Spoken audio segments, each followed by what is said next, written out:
Avant les années 70, avant vos slogans en disant que les Arabes et les Algériens piquaient le travail des Français, c'était quoi vos slogans? Avant, c'était la haine des Juifs.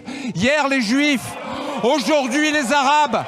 Et demain, à qui le tour?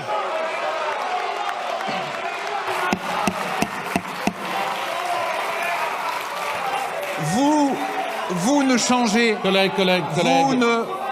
Vous ne changez pas. Stop. Vous ne changerez pas. Et c'est pourquoi ce matin, comme hier, comme demain, vous nous trouverez toujours en travers de votre route.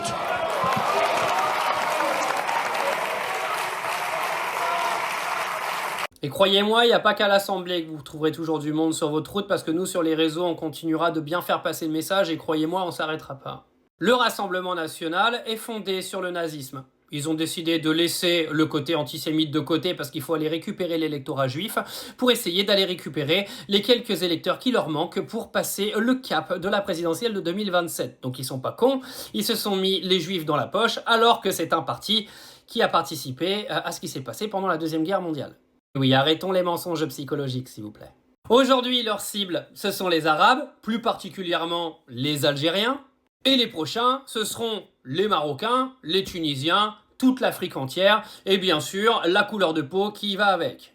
Parce que ce parti est un parti d'extrême droite raciste, que les électeurs qui aujourd'hui votent pour ce parti vont de plus en plus du côté du racisme et de l'algérophobie et de l'islamophobie, sans même que les gens s'en rendent compte.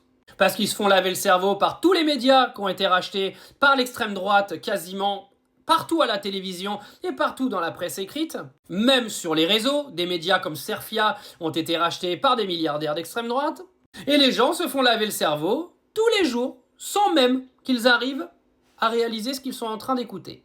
Vous imaginez qu'il y a une trentaine d'années, la parole raciste et islamophobe était punie par la loi. Elle est devenue aujourd'hui une parole banalisée totalement normale. Par contre, si tu dis un mot de travers sur un juif, t'es antisémite. Imaginez si on parlait d'islamophobie à chaque fois que quelqu'un d'extrême droite ou du Rassemblement national venait faire une allusion sur un arabe. Ah bah les tribunaux ils seraient pleins les gars. Il y aurait même plus de place pour faire un procès dans les 12 prochains mois. Bon puis il y aurait plus de députés non plus à l'Assemblée parce qu'ils seraient tous condamnés de toute façon. Vu qu'ils sont déjà tous condamnés pour détournement de fonds quasiment, ils seront peut-être condamnés un jour pour islamophobie et racisme quand ce pays aura remis la justice sur les rails.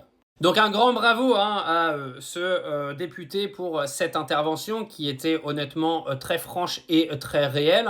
Et je le répète encore une fois, les musulmans et les arabes de France trouveront toujours des voies pour les défendre. J'en serai une. Il y aura des députés à l'Assemblée nationale qui seront là en termes politiques pour le faire. Et croyez-moi, on fermera jamais nos gueules. Mais par contre, on dénoncera vos gueules toute l'année. Ne vous inquiétez pas.